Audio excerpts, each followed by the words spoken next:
And welcome. Raise your inner game today. I'm David Levin. This is our Friday episode, so we're talking all things inner game. Tuesdays are for sports and sports parenting. Fridays are for everyone. And today we have a special guest with us, Michelle Thomas. Michelle is a marriage and family therapist, been working for over 15 years. She also has a podcast of her own, Women's Fire. Michelle, thanks for joining us. Yeah, thanks for having me. So we will start with ups and downs, what things were lifting us up this week, what things were pulling us down and making life harder. Okay. In the ups column, for me, first a small one, but we got our Christmas tree up this weekend. And it's lovely. It just makes me sort of happy seeing that in our living room. The other one, this is kind of funny, but there's a guy here in town I know. He's a bit older. We met pretty much when we got here, so like 12 years ago. I saw him at the gym the other day, and he asked me about my music. And he does this now and then when I see him. It's like, any new music coming? I think your stuff's really great. Don't know why you didn't get more famous. Stuff like that. And it's sort of silly, I suppose, but it does make me a little bit happy. It's fun to be reminded of my music career, fun to have someone like it, of course.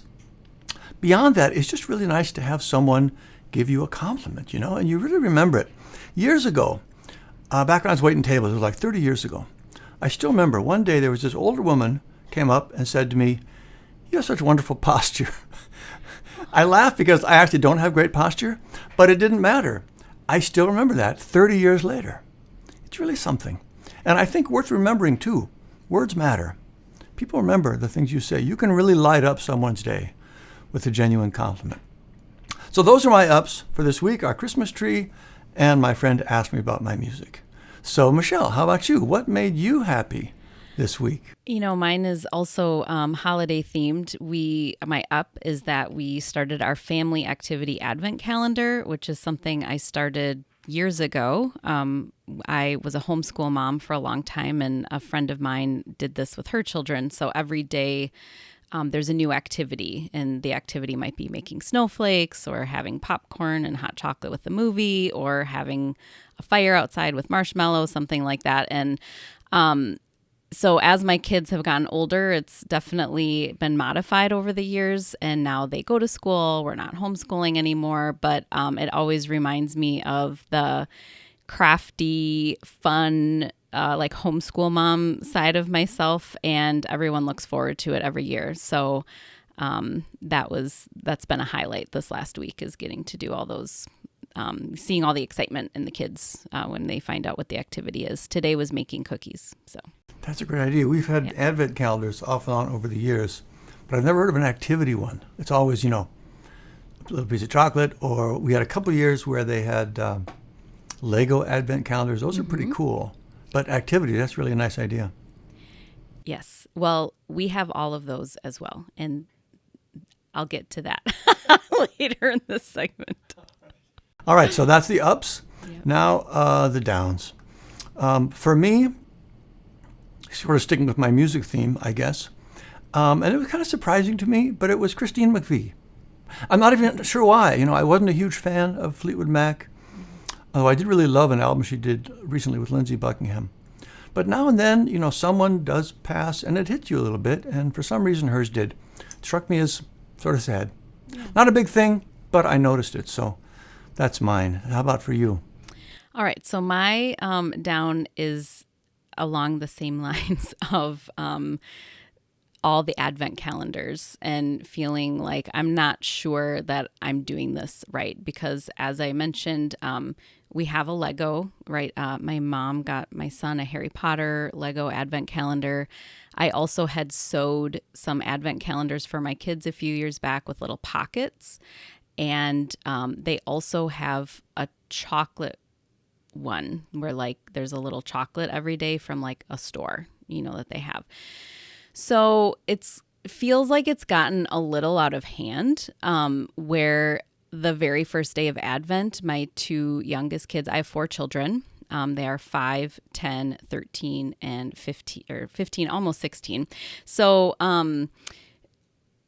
the youngest 2 were up at 5:30 maybe on December 1st, just ready to tear into the chocolate to find out what was in their little pocket.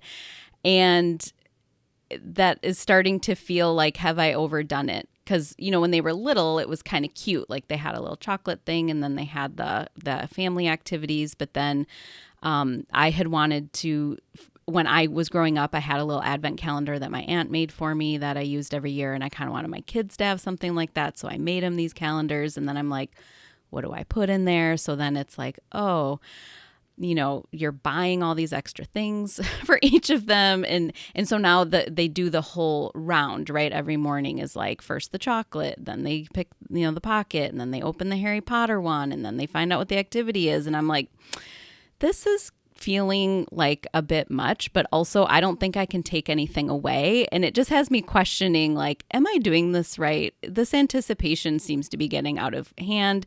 They are tired because they're getting up early because they know there's like a treat for them. So I feel like that's just really been weighing on me, coupled with the fun of this Advent time is also the it's feeling a little overwhelming as well. That's a hard one. Yeah. I mean, I totally get it. It's super great. The intentions were great, and it'd be hard to dial that back, right? Right. What do you take away? Yeah. Yeah. Well, I wish you the best with that. Thanks. But yeah, I can feel why that would be, again, a little bit of kind of weighing on you a little bit. Yeah. All right. Well, thank you. Yes. Ups and downs. Next up, our inner game weather report.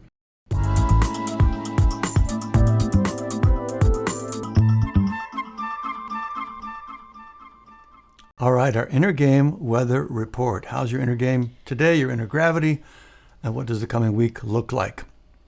So, Michelle, we'll start with you. How are you doing, first of all, and how does your coming week look? Yeah. When I was reflecting on this, I was thinking right now my inner game actually feels pretty good. I feel like I'm managing work really well. I'm really enjoying my work. I'm a therapist. Even though this is kind of a hectic time of year for a lot of people and a lot of my clients, I feel like I'm helping them. So that always feels really good. And also managing my family's busy schedule. But I actually thrive sometimes with, organizing, like if there's a lot to do and I plan ahead and things like that. So I find the more organized and intentional I am, the smoother my week goes. We have a monthly calendar, like a regular calendar. And then we have like a weekly dry erase calendar, and I write everything for the week on there in different colors. And I like that kind of stuff. So I like to look ahead and kind of know what's coming, but I also just look at each day in that weekly calendar and just take it one activity at a time. Right. So like, before we were recording today, I had to take my daughter to the orthodontist. Before that, I had errands to run, and that could seem like a really busy day, but when I know that that's what's coming, then I can just plan that and each thing gets done and I can kind of be present for each. And so in this next week, we actually have 2 birthdays in our family. So 4 of our 6 birthdays are all in November and December. And so we have 2 birthdays this week, plus the last week of school before break. And so there's little parties and Secret Santas and stuff like that. So I really want to enjoy these things and be present for them. And so my goal is just to be planful and mindful of each event as it comes up and hopefully really enjoy it. I feel like I'm kind of on top of all that right now. Nice. That's a lot of stuff going on. It is, yes. So for me, also pretty good. A little stressed out today, again, partly around this episode. Yeah. Getting all the tech working, thinking about all that. Right. I've also been sort of refocusing on my diet lately just a little bit, so I'm feeling a little hungry. It's a hard time which of year. adds. But it's not bad. I mean, it's pretty good. And looking forward, also pretty good. I mean, it's a little busy with the holidays, but nothing out of the ordinary. Last week was worse, so looking forward, nothing much I need to watch out for or adjust for. Nice. So nice. Good for us. Yeah, right. So that's our weather report. And the question is now, how about you? How's your inner game today? How's your upcoming week look? It's good to keep a little attention on our inner game all the time so we're not always in reaction mode. So think about that, and we'll move on to our top stories.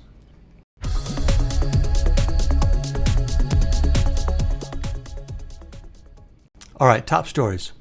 My top story this week is the insane Trump terminate the Constitution comment.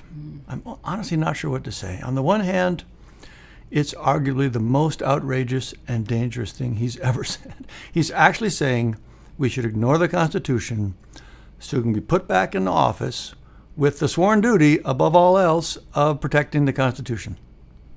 It just makes no sense, and it's just more of his insane stream of bullshit. It's just constant bullshit from that guy. And I really do hate giving him more oxygen.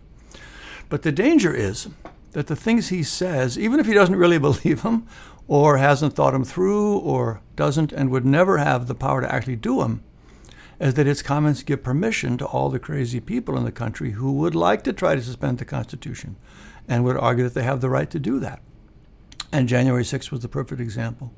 So on the one hand, I want to ignore him, but I don't think it's wise. I think we have to take this seriously and push every public official to take a stand on this. Do you swear to uphold the Constitution, and will you support someone who doesn't? For the Tolstoy rating on this, remember the Tolstoy quote, "How does it serve humanity?" Nothing Trump does is ever a positive on the Tolstoy scale. It's always good for him, in his mind at least, and bad for humanity. Always. So how to rate this one? I want to say it's a 1. I can't really take him seriously. He's such a joke of a person, but I think we have to take the comment seriously. Right. So that's my top story. Yep. Michelle, over to you. How about you? What's on your mind this week? Oh, gosh. Yeah, I am a little bit of a, I wouldn't say I'm a news junkie. I used to be more of a news junkie. I try to tone that down a little bit, but I do every morning read, like headlines and see what that is. And that's definitely concerning. So I'm right there with you. I chose the World Cup because that's kind of a big deal in our household right now. So we are, my husband, Chris, and I, we did not grow up playing soccer. Soccer wasn't even a sport in my little rural Wisconsin school. And so this is all kind of new to us. But we have 2 children who have been playing the last 2 or 3 years. And my husband is coaching my son's team. And so soccer's become a big part of our life, actually, for a good chunk of the year. And so this is our first World Cup. I feel like we're being indoctrinated into all that entails. And so we've been like recording games and watching games and going to local parties where they're, or, like little gatherings where they're watching the game. And so as a mom and in my family, I'm feeling very like it's exciting and it's fun to have a team that you're rooting for. And, the USA team made it past the first round and got eliminated in the second round, but that was all good. And so that's really exciting. On the flip side, as like a therapist and just generally socially conscious person, I am concerned about the corruption and the human rights abuses and the fact that it's in Qatar and quite like very obviously FIFA was bought, to host it there. And I just wrestle with that, with I guess supporting that with my viewership and enjoying that, but also knowing that that's kind of playing out behind the scenes. And I would say in general in life, that's something that we all probably struggle with, that a lot of the things there's plenty of things that we enjoy that come with some like social responsibility or something like that. So that's kind of big in our life right now because it's happening right now. And it's my first time stepping into that and kind of learning about the money and the power and the corruption and all of that. So, yeah. Yeah, that's interesting. First of all, it's a lot more fun than thinking about Trump, but it's a fraught kind of a question, isn't it? I mean, there's so many things, like you say. Mm-hmm. Like you can totally love it, especially like at your kids' level. Yep. Like you don't really want to harsh their enjoyment of it by bringing up all the adult sort of concerns you have. And they're there at the same time. And yeah, well, that's a good one. Thank you. Yeah. All right. So those are our top stories this week. Next up, our quote of the week.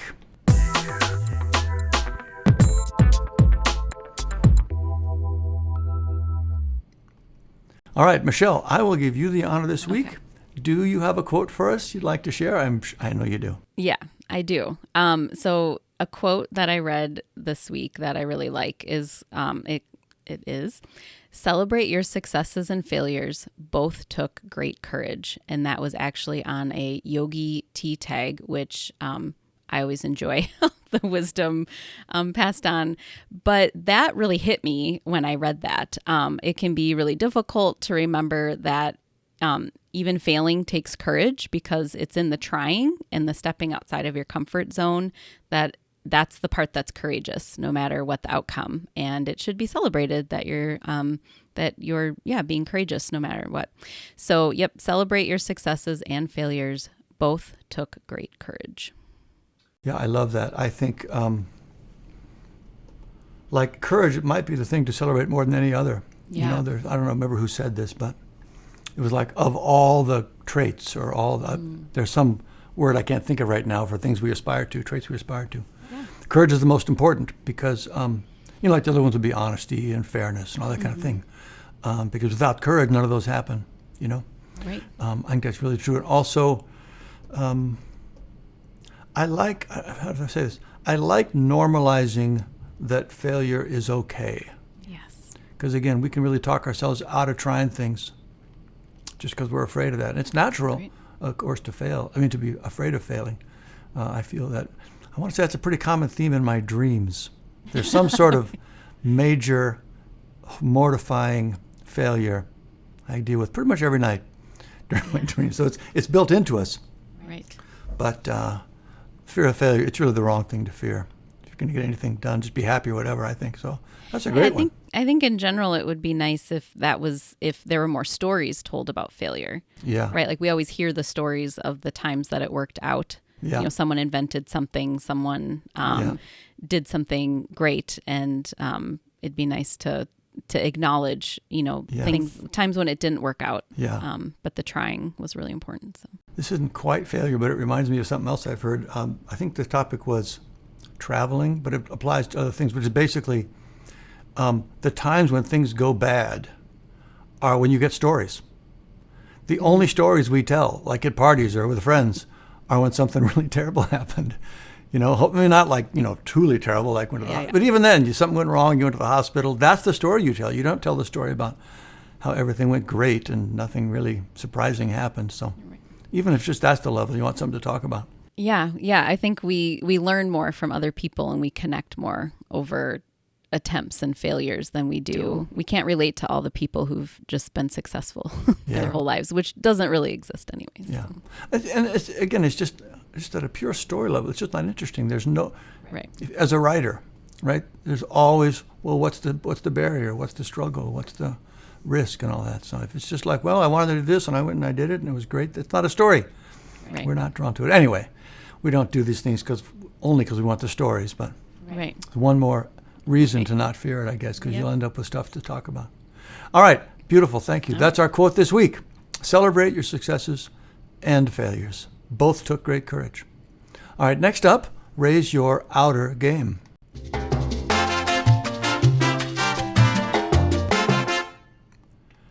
All right. Raise your outer game, where we talk about the things we care about in our outer life, our health, our relationship, our finances.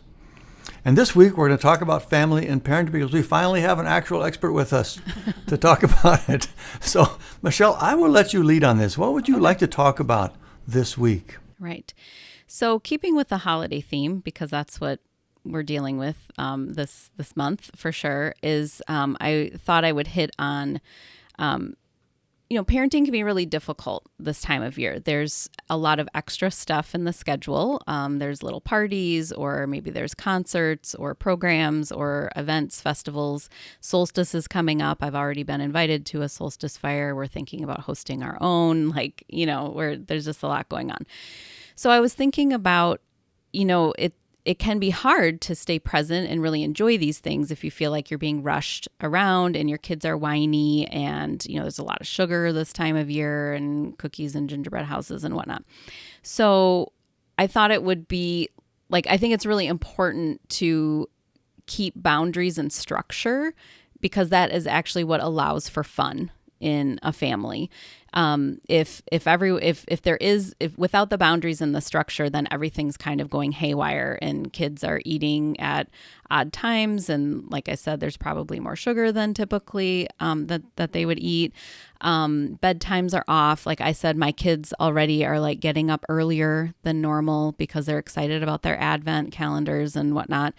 So it's important for me, and I think, parenting in general, to try to keep as much of a schedule on most days as you can so that there is some predictability. They still have to eat, a good breakfast and a good, lunch and a good dinner. And because there might be, an event going on that night or whatever, bedtimes are still important. You can be flexible within that, but there's still, there needs to be some boundaries. And that actually, when you're scheduled like that, then it's fun to do the thing that, your child is well rested, and then it's fun to go to the event and they're pleasant or more pleasant there. If they've had a good dinner and not just hopped up on sugar, their behavior might be better and they enjoy their time there more. And so it makes it probably less stressful for the parents as well. So that was the tip I wanted to offer up today, is to keep those schedules, keep those boundaries, and enjoy all the things that go on this time of year. I love it. The schedules, that whole sense of a daily rhythm or a weekly rhythm. I think I first heard that from John Payne, and I found it super, super helpful for exactly the reasons you say. I do wonder, though, for parents who don't have that already, I think that's kind of a foreign concept, actually, to a lot of parents. Not so much, Waldorf free world parents, but regular folks. Because I know, for example, I just know of other families where they sort of normally eat at different times and go to bed at different times every night and all that kind of stuff. So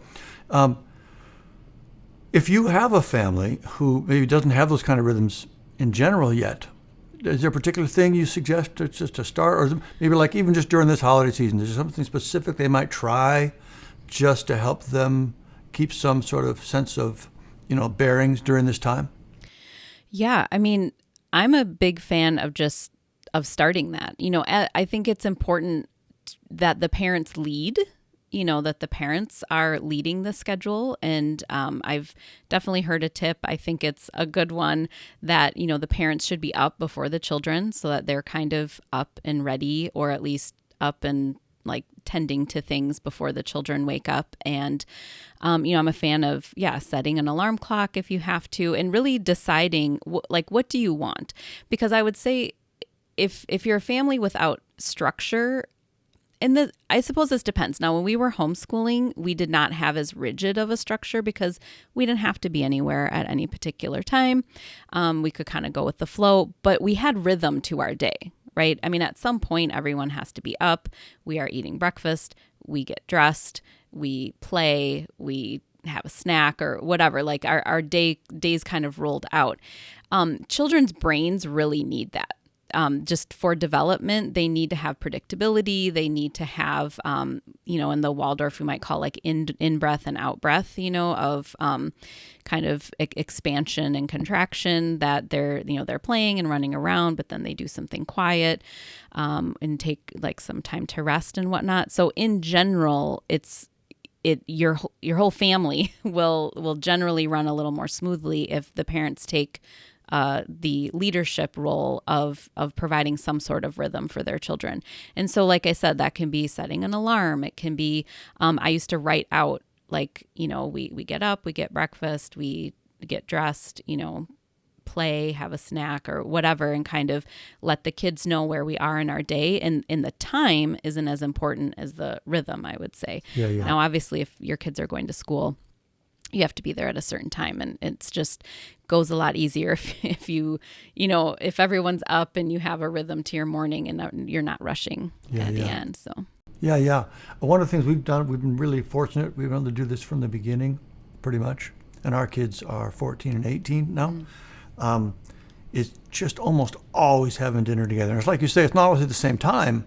That time varies, but we have dinner together 24 out of 25 times. And it almost seems like, and that can be a hard thing for a lot of families, but it almost seems like if I were looking for a place to start, you could almost like tie it into it's almost like a holiday tradition, like, okay, we have our Advent calendars just during this time of year. Maybe during this time of year, we're going to have our dinners together, if we don't normally do it. But that might be a nice little sort of routine to start, a tradition to start. But just that's been super helpful for us. And of course, you hear it that it's helpful for everybody. But yeah, that's a great idea. Yeah, to pick one thing that you're going to do regularly. Yeah. It's something that's, if it's doable. I mean, everybody's family schedule is different. It struck me you could do the same thing in the morning, but maybe that's even harder sometimes. Like to say, well, we're going to have breakfast together every day. If we don't normally do that, that might be too hard to pull off. Up to the individual family, I suppose. Yeah. But anyway, back to the main point. Some sort of rhythm. Again, I think I specifically remember Kim saying that one of the main benefits of a rhythm is that it allows you to deal with times when things are different. You can go on a vacation and be totally out of whack with all your rhythms. You can be in the holidays, but you've always got something to come back to. You can always get back. That's lovely. Great. Thank you for that. Yeah. All right. So that's our outer game discussion for the week. Bring a little rhythm, or if you have some rhythm, maybe stay focused on your rhythm during these holiday times. All right. Next up, inner game gold.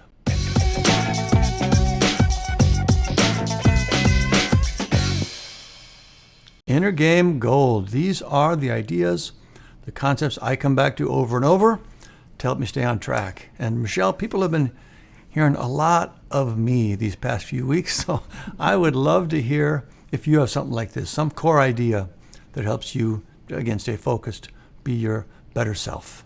Yes, I would say it's something I actually use in my practice a lot, and that I think just rings true for everybody. And that is that your narrative of any situation will affect how you feel about it and how you respond to it. And what I mean by narrative is really the story you're telling about what's happening. This time of year, we've already talked about, it can be busy, it can be hectic, and you could tell a story that is, oh my gosh, we're so busy, there's so much to do, everyone's out of control, and kind of start panicking and feeling really overwhelmed. Or you could say, wow, how amazing. Our kids go to a school where there's beautiful events going on. We have friends that are inviting us over for cookie exchanges. We have wonderful activities to go to. We have families to spend time with. And then that feels like maybe more your like gratitude for all the abundance you have in your life, and the facts haven't changed. There's events going on, there's things to do, presents to get, cookies to make, whatever it is, but your story about what that means in your life is different, and that makes you feel differently. And the truth is that's true about your day. That's true about your week. That's true about your life. Obviously I work with a lot of people who have, they're talking about their childhood and things that have happened in the past or things they're worrying about in the future. And those things are all true. They're totally valid. But what is the story you're telling about that? Is it, can you find compassion, grace? Did you not know enough back then? Something now that, you can just change the story. Like, instead of being like shameful or feeling down on yourself because you made a choice that wasn't a good choice or whatever, you can retell that story, come up with a new story, and just feel differently about it. So that's a real guiding principle that I even use with my children, even my young children, like, oh, I wish we had this. Like, okay, yeah, but also how amazing that we have that, like you can turn it to gratitude is, yeah. That's great. Question that comes to mind is, it's probably easier to do in others, especially in children, where you feel you have permission to say things like that to them. Right. How do you use it with yourself?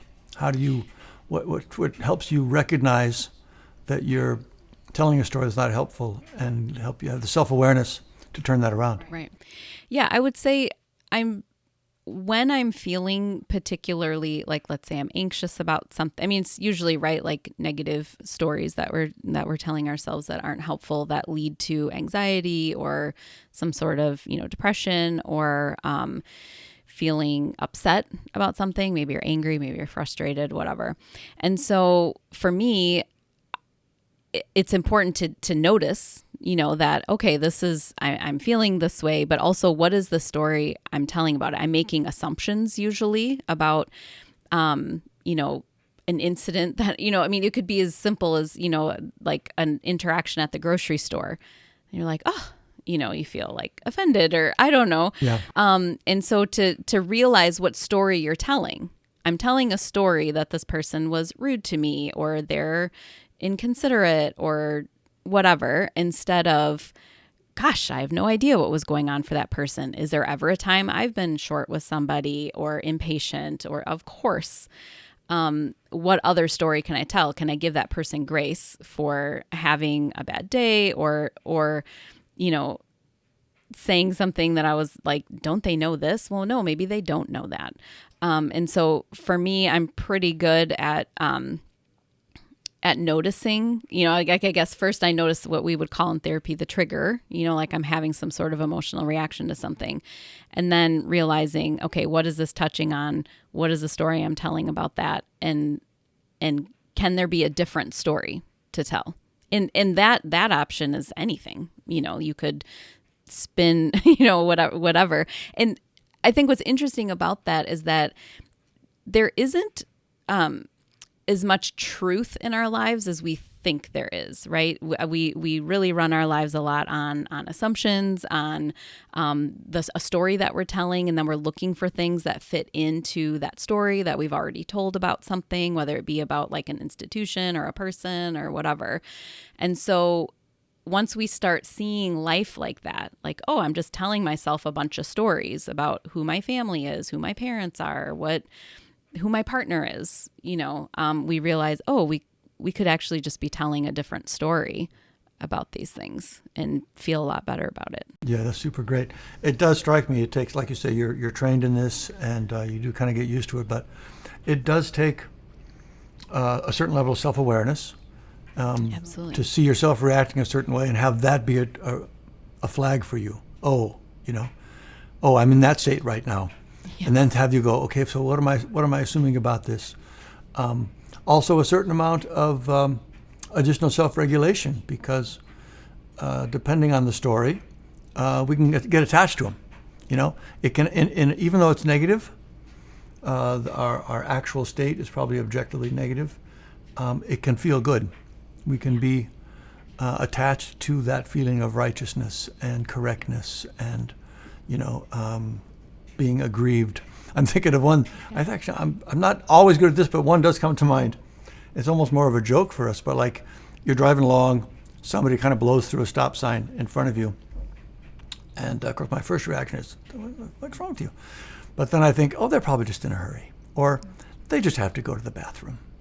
And so you'll plug in another story, the generic story that's just for the fun of it. But it does release you from that reactive, sort of subconscious negativity, unconscious negative reaction. It's a really great skill. Yeah, that's a great example actually, is driving, because depending on where you live, I used to live in a city. It doesn't happen so much now that I live in a small town, but when I lived in a city, that it changed my life, my driving life, to decide I have to tell a different story about what is happening here with all the drivers and the merging and the exiting and the, honking horns and, bumper to bumper traffic. That's a really good place to start, if you're someone who, that's because I think that's generally irritating to everybody. Yeah. But could it be, oh, now I have time to listen to my podcast that I'm really enjoying, or, practice giving grace to other people who are having a bad day, and how wonderful that I have some time to sit here in traffic, or, whatever it is that, that's a testing spot, I guess, where you could realize oh, okay, I don't have to be upset about this. I can just take a breath, tell a different story, and enjoy it a little bit more. That's excellent. All right, that's our Inner Game Gold for the week. Your narrative of any situation will determine your experience of it. So just start to be more aware of how you're reacting to things. And if you're not reacting in a way that you feel good about, just say, well, what assumptions am I making? What's the story I'm telling myself, and could I tell a better one? All right, next up, our charging station challenge of the week.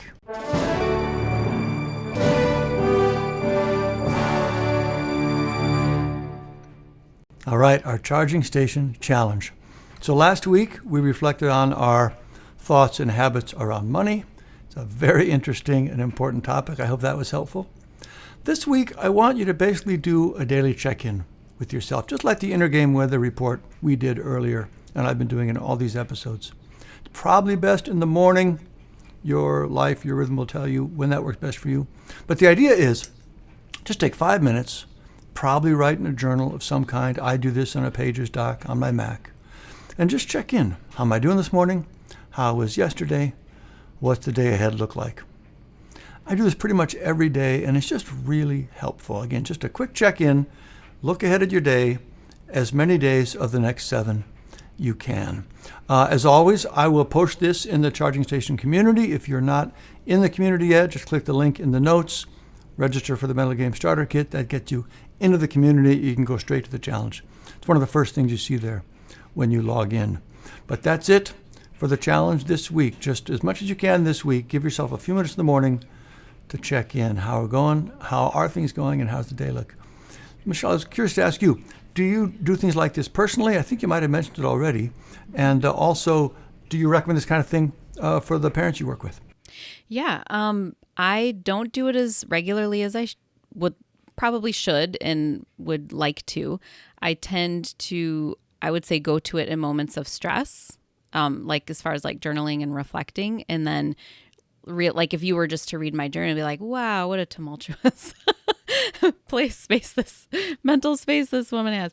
But it's because those are the times when I need to like sort those things out. So I think, and for my clients, for sure, I recommend, journaling and getting some stuff out there, especially if you're ruminating about, or worrying about like what's coming. Just kind of, like you said, list it all. How did yesterday go? What's happening today? What's happening tomorrow?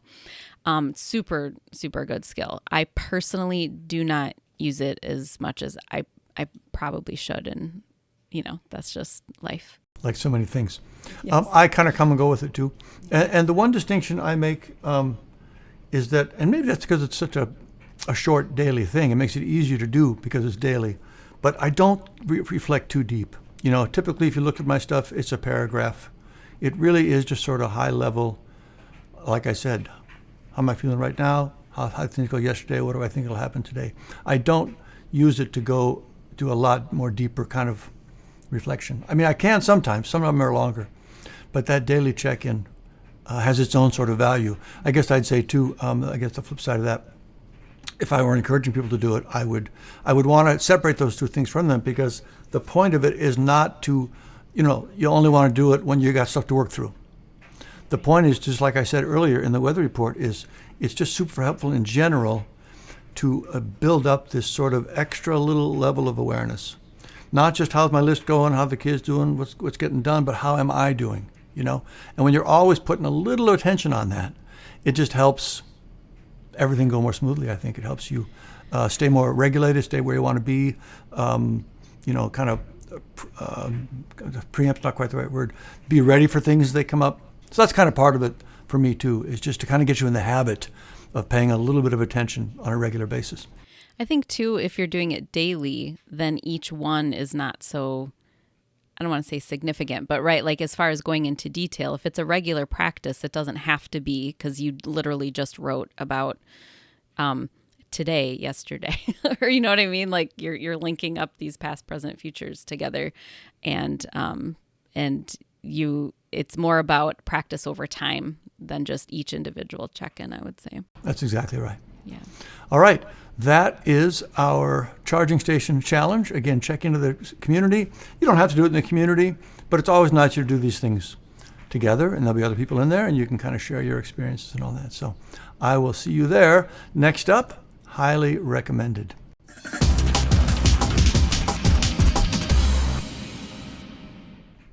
All right, highly recommended. So this is just things I'm crazy about right now: books, shows, gadgets, things I love and recommend. So Michelle, let's start with you again. Anything you're highly recommending this week?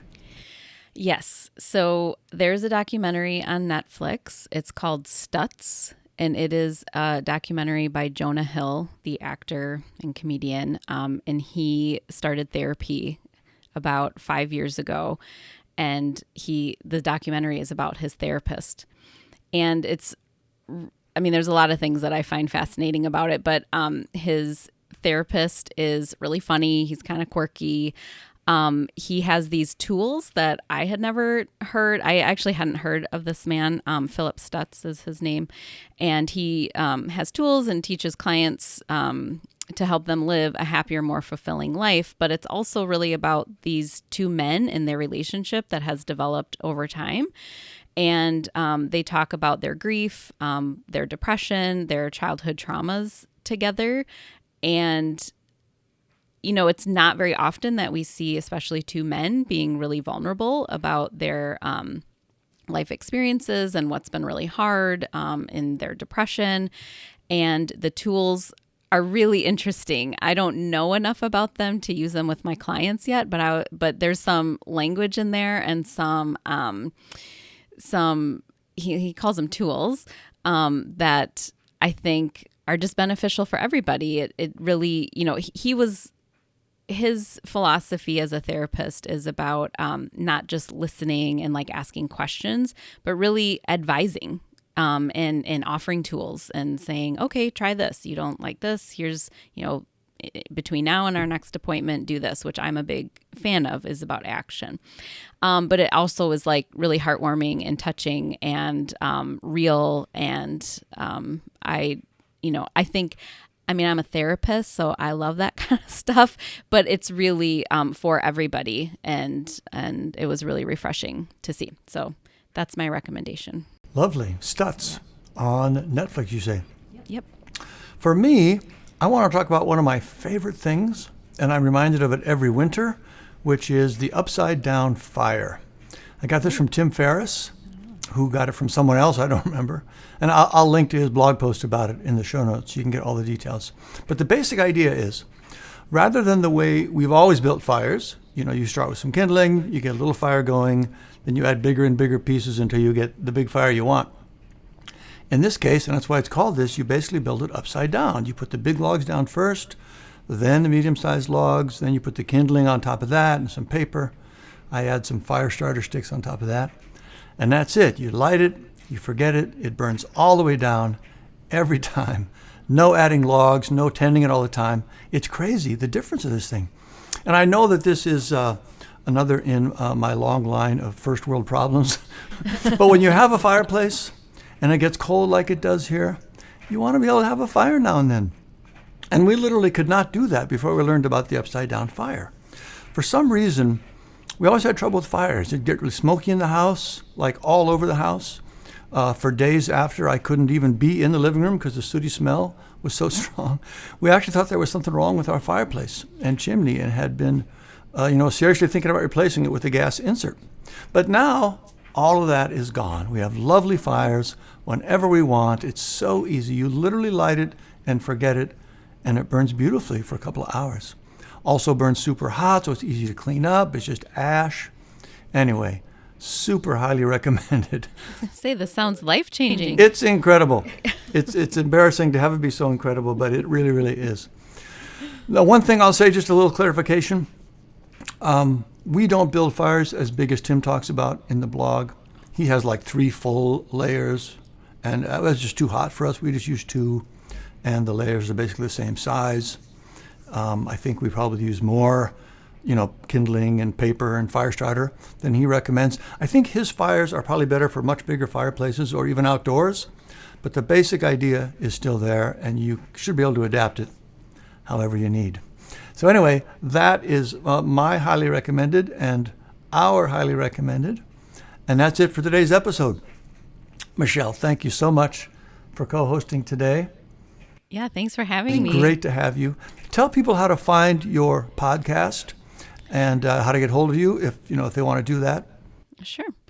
So my podcast is called Women's Fire, as you mentioned, and it really is, speaking of fires, inspired by, I used to host women's fires at my house to really create community for women who are looking for that, who want to gather around and like sometimes it's just chit-chatting. Sometimes we would like check in about what's going on in our lives. And I don't know, one day someone was like, I wish there was a podcast, I could like save some of these conversations. And then that just like planted a seed. So anyway, I started a podcast this fall, and you can go to wdrt.org, that's the station that I record it at, and go under podcasts and look for Women's Fire. But you can listen to it on Spotify, Google Podcasts, and Apple. So it is available in most of the platforms that are used. So you can just search for it wherever you like. Women's Fire. Yeah. Excellent. Thanks. All right. Well, thanks again for coming. It was great. So if you like what you heard, please tell your friends and rate and review on Apple Podcast and anywhere else you listen to your podcasts. Every positive review helps more people discover the show and get an inner game boost in their own life. Join us in the charging station community for even more inner game goodness. Links are in the show notes and at raiseyourinnergame.com. And finally, we'll close with Leo Tolstoy. Remember his quote, "The ultimate purpose in life is to serve humanity." That's what we're doing. It's super important. Keep up the good work. We'll see you next time. Thanks.